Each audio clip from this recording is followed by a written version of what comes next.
कि जेनजीज में इन्होंने पोल किया था और उनको लगता है अगर मैं रिलेशनशिप में एंटर करता हूँ विद अ गाय और अ गर्ल, मेरी जिंदगी उसके बाद बहुत अच्छी हो जाएगी, और ये बात गलत है।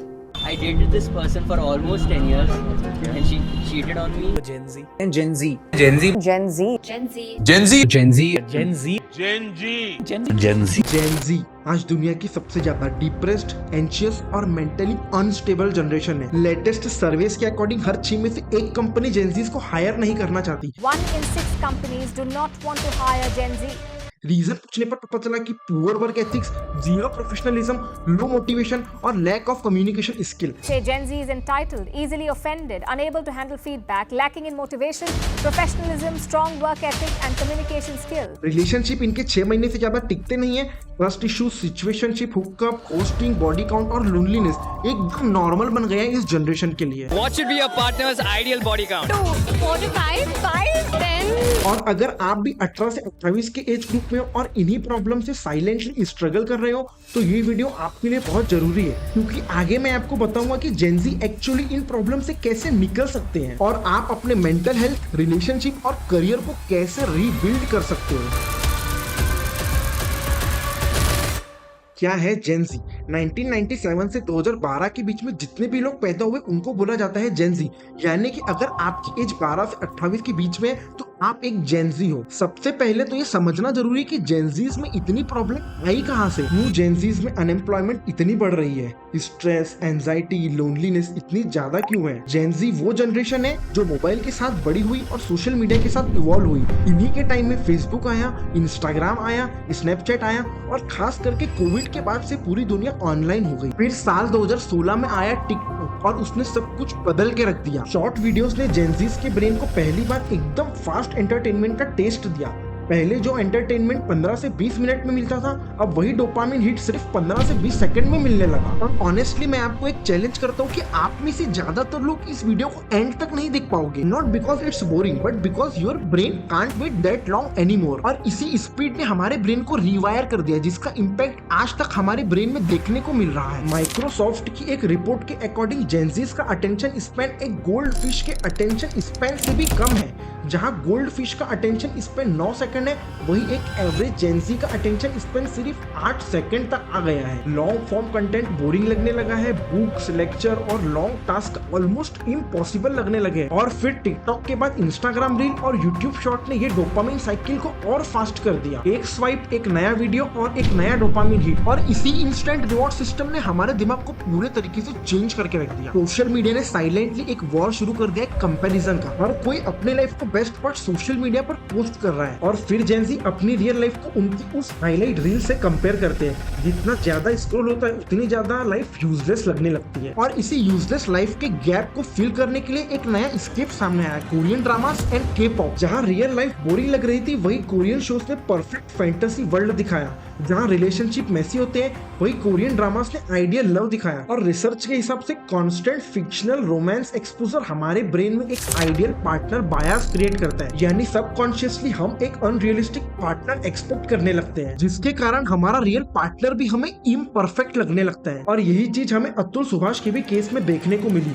जहाँ उसकी वाइफ इतना कोरियन ड्रामास देखती थी कि उससे लगने लगा था कि उसका हस्बैंड भी हमेशा कोरियन ड्रामास के एक्टर्स की तरह ही बिहेव करे। दिन भर कोरियन ड्रामा देखती, उनका एक्सपेक्टेशन था कि मैं जो है ना कोरियन आदमी जैसा हो जाऊं। तमिलनाडु में भी एक ऐसा ही शॉकिंग इंसिडेंट हुआ, जहां 13-14 साल की 3 लड़कियां अपने घर से 14,000 रुपए लेकर भाग जाती हैं, क्योंकि उन्हें साउथ कोरिया जाकर बीटीएस से मिलना था। बाद में पुलिस ने उन्हें चेन्नई के पास ट्रैक करके सेफली रेस्क्यू कर लिया। ऐसा ही एक और केस महाराष्ट्र के धाराशिव डिस्ट्रिक्ट में भी सामने आया, जब वहां की 3 लड़कियां अपनी फेक किडनैपिंग करवाती है सिर्फ साउथ कोरिया जाने के लिए। महाराष्ट्र के धाराशिव जिले में 3 नाबालिग लड़कियों ने बीटीएस बैंड से मिलने के लिए खुद के अपहरण का नाटक कर दिया। और इन सारे केसेस से एक बात तो क्लियर हो गई है कि आज कोरियन ड्रामास और के पॉप सिर्फ एंटरटेनमेंट तक नहीं रहे हैं, बल्कि वो एक एडिक्शन बन चुके हैं।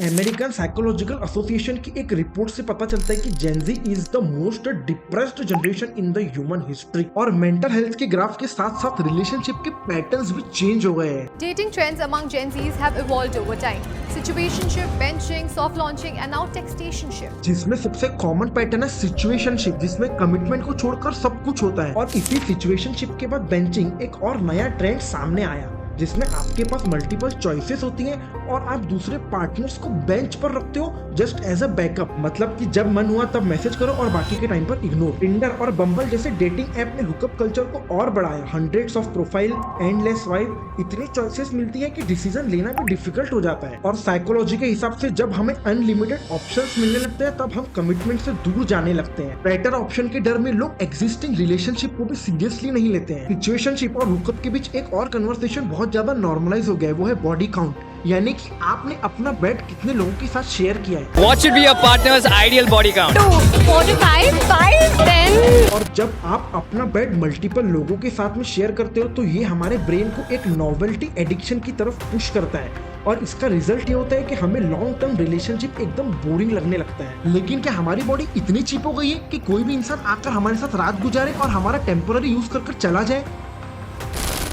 आज दुनिया में 30% पॉपुलेशन जेनजीज की है और अब यही जनरेशन हमारे वर्कफोर्स का बैकबोन भी बन रही है। इंटरनेशनल लेबर सर्वेस दिखाते हैं कि world wide youth unemployment continuously बढ़ रही है और हायरिंग रिपोर्ट्स के अकॉर्डिंग लगभग हर 6 में से एक कंपनी जेनजीज को हायर नहीं करना चाहती। 1 in 6 companies do not want to hire Gen Z.